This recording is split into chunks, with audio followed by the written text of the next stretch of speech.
Space Station. Hi guys, it's Ben from T-Rex Space Station here. How's everyone doing? Firstly, a big congratulations to the winners of the Friday Foursome for the last session. It was really great watching all the video responses. And a big congratulations to Chris Novabug for starting what is going to be an amazing series. And it's really great to see everybody getting involved. Last week was your top 4 game controllers, and this week is your 4 most nostalgic or kind of treasured video games. And I'm doing my video response really quickly because I'm feeling a little bit ill. I'm about to start night shifts and I'm going to be really busy with weddings and things over the next 2 weeks. So I figured it was best to do it now while I've got a day off before my nights and just get everything sorted and out of the way with. This is another really good question, and one that I had to rack my brains with and just think, what are the 4 that you would pick? You're not allowed to pick more than 1 per system, which makes it slightly more tricky. Yeah, it's definitely hard to pick only 1 per system and only 4, but I think I've got a list here that I'm pretty happy with. I'll probably end up changing my mind once I've finished this video, but nevertheless, here are the 4 that I'm going to go with. And I will include a link to the original video by Novabug in the description below, so please go check it out and take part and do your own video responses. Number 1 in my list then is for the Game Boy, the original Game Boy no less, and that is Pokemon Blue, and you probably knew I was going to say this. Pokemon Blue is one of my all-time favourite video games. I can still remember when I got it. I was a child, it was my birthday. I can't remember which birthday it would have been though. It may have been my 10th or 12th, something like that. I can remember going downstairs, getting up super early while everyone else was still in bed, and I was like, thank God it's Pokemon Blue, because everybody at school had had it, everyone at school had been playing it, and I had to wait like a couple of months slightly later to get my copy. And I was downstairs and I played it for like 3 or 4 hours before anybody else got out of bed, and I just played it for the whole day.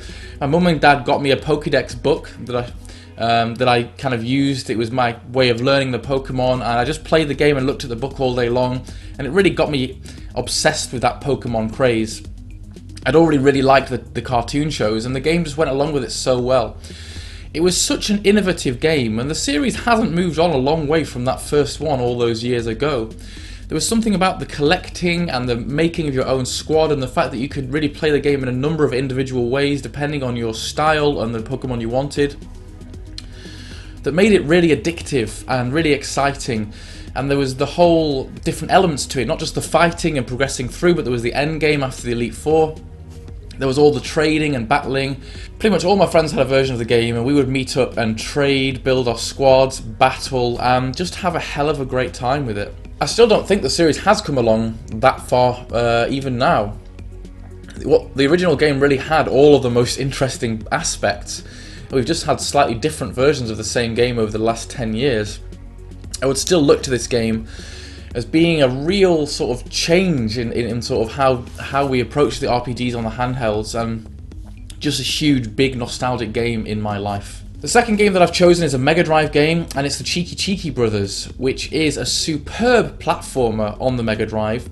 There are lots of different platform games that I could have chosen, and I think that Castle of Illusion was a close contender. That was one of my most favourite games and one that I got with the system. But this game I chose because it's more nostalgic, and it was a really pleasant surprise for me, this game. When I was younger, I would often get games for Christmas, and it was back in the day when my mum would just pick a game that she thought I would like, and it would be a complete surprise. Like nowadays, I'll be like, oh, I'm interested in these games, maybe you could think about some of them. She just picked this out of the blue, and it was such a surprise because it was a really good game. It's very unique, it's lovely and colourful, quite Japanese style. You can choose between 1 or 2 brothers. It has a magic system, it has a shop system after each of the levels, so there's really incentive to collect the coins. Because you can use your money to buy shields or different weapons, different magic.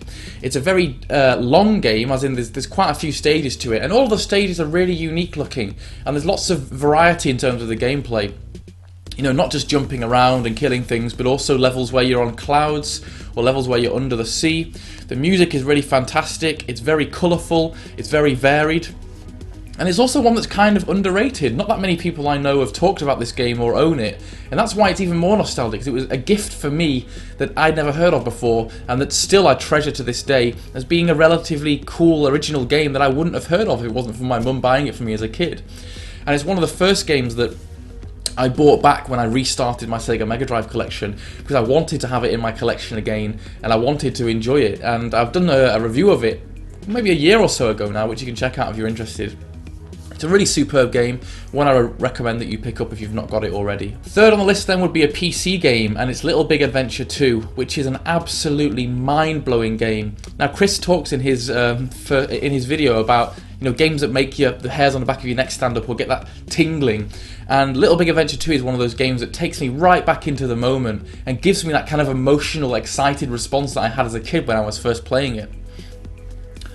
I think the strongest factor involved in that is the music. This has got one of the best soundtracks ever, and it was one of the earlier full CD-ROM games that I had, which really took full advantage of voice acting. All the characters have their own dialogue. They all sound really cool and unique, and the music is just superb. I can hear it and instantly remember it, and it still sticks in my head to this day. I'm often just find myself humming the songs because they're just amazing and so memorable. What was so good about this game? It was one of the first kind of open world style fully 3D experiences. It's a fully 3D game where you can just explore, and there are different quests, there are different locations, and that was something amazing to me that I'd never had before when I was a child, and it still holds up to this day. It's really great feeling as though you're part of a full town, and you can go exploring, go to different shops, go speak to people, go all over the place, get on a boat. And I loved the kind of cutscene traveling across on the boat to the other islands, and the areas just felt so expansive to me as a child, because I was only used to kind of games that were pretty linear, platform games or things like that on the Mega Drive, and this was like, whoa, this is what modern games can do. This is what CD-based games can do with fully 3D environments and all this exploration. And the story is really great and really engrossing. You play as Twinson, who's like a chosen one, and you go through wizard training, you go to wizard school, and the plot is really amazing. You have to check this game out if you've not played it. You will be addicted, and you'll be amazed by the graphics and the voice acting and the music. Such a great set of songs on this game. I'm not going to go on about the music too much. It's just making me feel happy just talking about it now. I have replayed it several times as an adult. The last time was only about 6 months ago, and I will probably continue playing it. I still have my original CD. It still works. It involves a little bit of faffing on DOSBox to get it going, as all the best games do, but well worth checking out. You can probably find this somewhere online. All of us who are in the community on the Facebook page want an LBA 3. Make Little Big Adventure 3. Please, it would make such a good either remake or new game, and I know there would be a huge demand for it. It's one of those games that I just want to see get remade.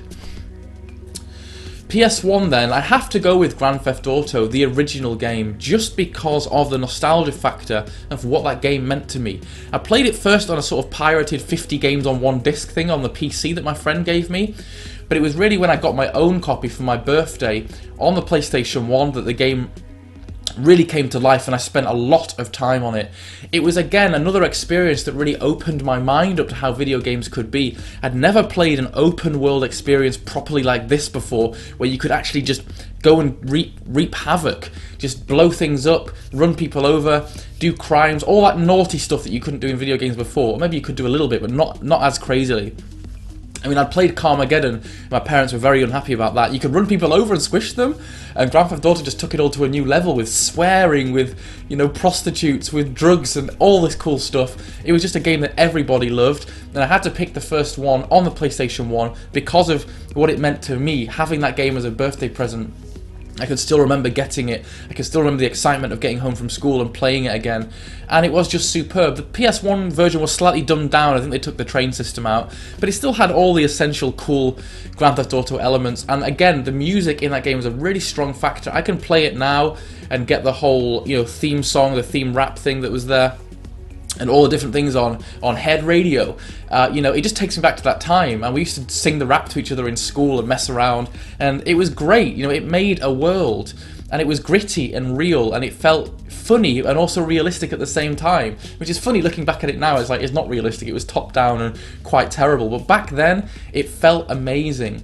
And just so many cool different songs on the radio that you could hear there, and a really iconic game, and one that started off really, for me, or probably in general, started off the whole sandbox obsession, being able to go to different places, do different missions at once. The original was a very hard game, and it's quite hard to progress through. I probably enjoyed Grand Theft Auto London a bit more than the original when I got that. I don't think I've still got that now. I think I've lost that somewhere in transit, but I do still have my original copy of GTA on the PS1 with the maps, and it still works. So yes, those are my 4 picks. I know that I'm probably one of the earliest ones to do my video response, but I'm going to be very busy. Again, congratulations, Chris, and to all the winners from last time, and I can't wait to seeing all your responses. Take care, guys, and I'll speak to you all soon. Bye.